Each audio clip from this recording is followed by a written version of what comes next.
Progtime, the Layered Reality YouTube show. Hello everybody, welcome to a new episode of Progtime, the November edition. When you're watching this, it is the end of November, which means that we are really steadily nearing the end of 2024. Say it's been a bit of a slower news month. I mean, obviously we started the month with the new Omnirod release, which is still there and which you totally should listen to because it's good for your soul and potentially other sticky bits inside your body. But it's been relatively slow because a lot of bands are working on new things underwater, so to speak. There's not a lot to announce yet, but I can assure you that when 2025 kicks off, we have at least 2 really cool new releases coming up and some new adventures from other artists that are related to the label. So there's a lot of awesome stuff coming up. So what is this about then? I just want to do a few quick shout outs and a few things to start off this episode before we head into James, Rowan, and Lauren's segments, obviously. So first of all, I noticed that lately we had a lot of people asking us like, oh, where can we get the stuff from your label? And I'm like, right here. You know, layered-reality.com/shop. That has all our releases, including all the stuff you see here behind me, like the vinyl at the top, it's still there. For example, the Avandra vinyl, which you can get in multiple colors. There's a red, a blue, and a black version. You can get the vinyl for 7 Stations Heal the Unhealed, which is really good and, you know, will significantly improve your life, I can assure you. And you can get these 2, which I made myself. I mean, obviously it's kind of weird to say that you made something that, you know, that is good, but I'm incredibly proud of these records. I've been sending a lot of vinyl to people in the last couple of weeks. A lot of people place their orders because they're like, oh, I want one for the end of the year. Well, you can do that now still. If you place your order now, you will get your record before the end of the year and you might have it as a cool Christmas present or whatever, you know, whatever works for you. Just a tiny little shout out here to the guys from the Loodzware Jongens who had me as a guest on one of their episodes talking about the TDW stuff I do. Thank you all so much for giving me that. And I even was a co-host at another episode recently, which was also a lot of fun. So yeah, there you go. That all happened as well. So that is all for the news, but I can say that the final episode of this year, we're already preparing it right now, is going to be a year's end episode in which we will all do our top 5s of favorite music releases and whatever else we want to share. So that could also be fun experiences, etc., etc. So the final episode of Progtime is going to be a bit different than the ones you've seen so far, but that's also kind of fun, you know, close the year 2024 in style. Now I'm going to stop gushing about the Layered Reality stuff and all the cool stuff that we're working on because I got 3 cool segments coming up from, you know, the usual suspects who are going to be gushing about other bands. So here we go. So without further ado, let's go to Lauren with Is It Supposed to Sound Like That? Let's go!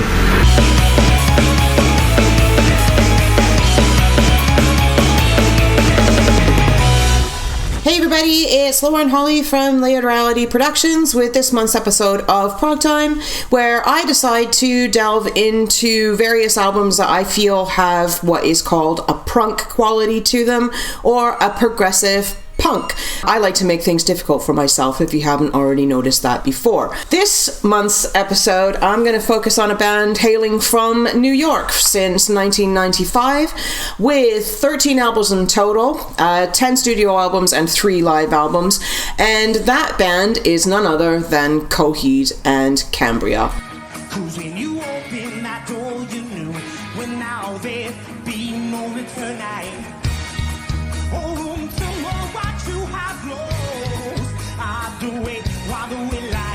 Coheed and Cambria, as I said, have been around since 1995. Their singer, Claudio Sanchez, sorry, I got hit in the face by, look, it's little Ricky.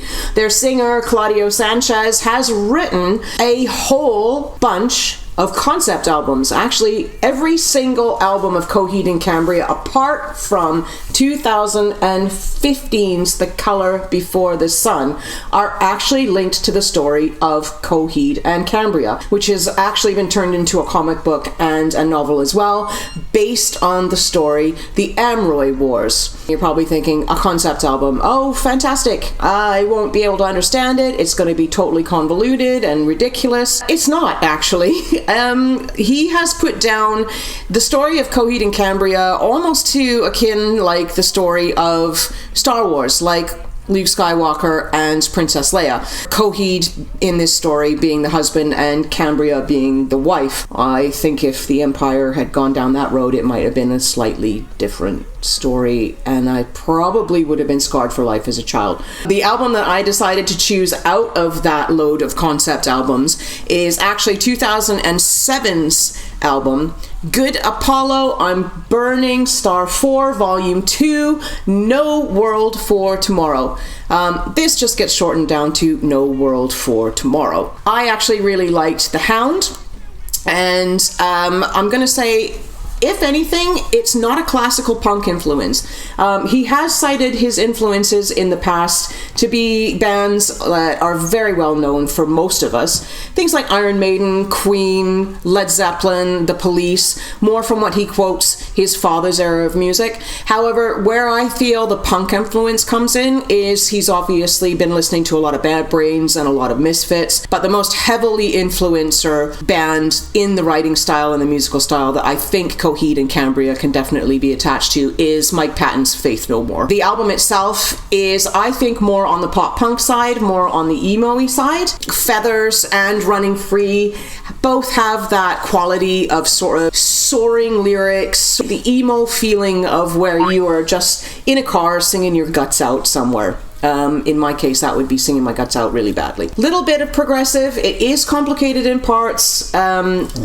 And I mean complicated as far as being technical. Overall, I think it's more of a post-punk, pop-punk, emo-y vibe to the entire album. I delved into a little bit of the lyrics of The Hound and got completely lost because they didn't really make any sense to me. Now, I think this is probably, if you're going to decide to go and listen to all the rest of the albums or go from the story from start to finish, then it's obviously going to make a hell of a lot more sense to you. But the good thing is that you don't actually need to understand the lyrics like most concept albums to enjoy the music. You can just put it on and just have a listen to it and basically enjoy yourself. It does actually feature this album, and it is the only album that features a guest drummer. That would be the late Taylor Hawkins. It's the only one they ever had any featured guest drummer on, and you can tell the influence of Taylor Hawkins in the album as well too. In my humble opinion, I think this is great for progressive listeners. I think it's great for the more poppy, punky, emo-y side people as well, and if you sit right in the middle like me, you're going to enjoy it no matter what. I think that's going to be all from me this month on Progtime. If you have any suggestions, obviously drop them in the comments below. Ricky, are you done making your debut? Because I think you're done. I'm done. Again, I'm Lauren Holly, and see you next time. Bye.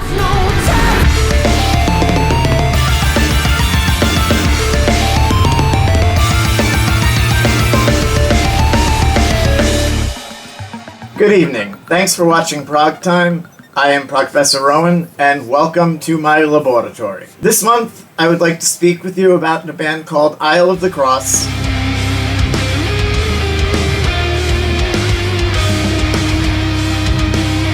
Their new album, Faustus the Musical, which was released on the 5th of July this year by Rockshots Records, and man, it is one hell of an album. This is an album for fans of concept albums, literary adaptations, rock operas. You know, if you're into this style, but would also like it a bit heavier, a bit more death metal in your mix, Isle of the Cross is probably for you. Now, this is not the first adaptation of Faust. Camelot did this. Faust itself is a story that is told and retold, best known for its versions by Johann Goethe.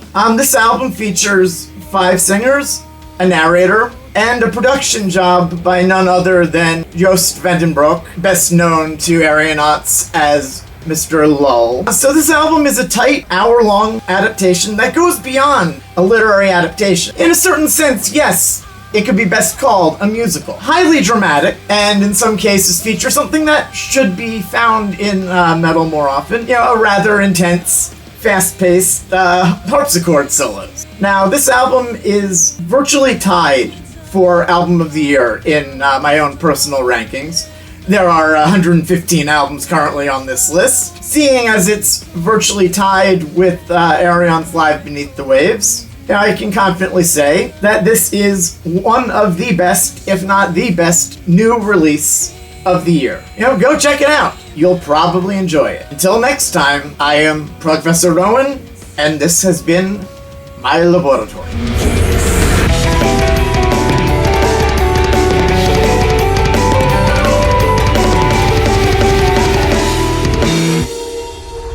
Hey everyone, it is James from Lycanthro, once again here on Progtime for Tokyo Tunes, the monthly Razzie Award-winning segment where I show that my knowledge of Japanese metal is like this, while my knowledge of being a fully functional human being is like this.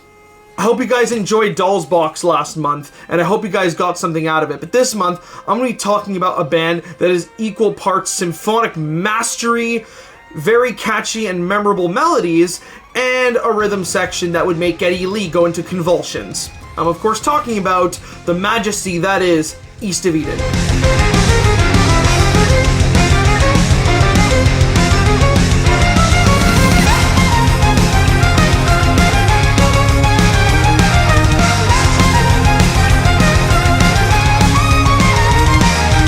East of Eden are probably the newest band I've ever talked about here on Tokyo Tunes, forming as late as 2023 as sort of a culmination, or a supergroup if you will, of some absolute veterans of the Tokyo metal scene. Being helmed by veteran violin player Ayasa, this band rounds out its all-star lineup with relative newcomer and Japanese YouTuber Akane on vocals, the monstrous and underrated guitar virtuoso Yuki from D-Drive, the loud booming ass drums of Mizuki from Japanese pop metal masters Lonesome Blue on drums, and most notably, probably one of the best metal bass players in the world today in the iconic Wakazemon on bass from Marty Friedman's band. This band came onto the scene pretty much out of nowhere, dropping 2 singles in mid-2023 entitled Evolve and This Moment. Both songs showcased really catchy and memorable pop choruses and masterful songwriting underneath an absolutely incredible technical rhythm section that quickly gained the band millions upon millions of views and worldwide acclaim in an extremely short amount of time. I feel like the viewers of Progtime will enjoy this band because they have so many layers to be admired, like the symphonic and power metal mastery that lies on the surface, but if you dig deeper, you will find the absolute technical prowess of the guitars and the rhythm section, to the point that if John Petrucci ever saw them on a reaction video, then he would probably get mad at the girls who are less than half his age playing it and would probably storm out of the room. In terms of recommendations, this band only really has 2 releases out. They have 2 EPs out, one from 2023, one from 2024, entitled Forbidden Fruit First Piece and Second Piece. If I can just recommend 2 songs just for you to check out, just to whet your appetite, then I'd say the previous 2 singles I just mentioned, Evolve and This Moment, are really great places to start. And once again, thank you for joining us on Tokyo Tunes here on Progtime once again, and as usual, hit that subscribe button, and of course, stay metal, my friends.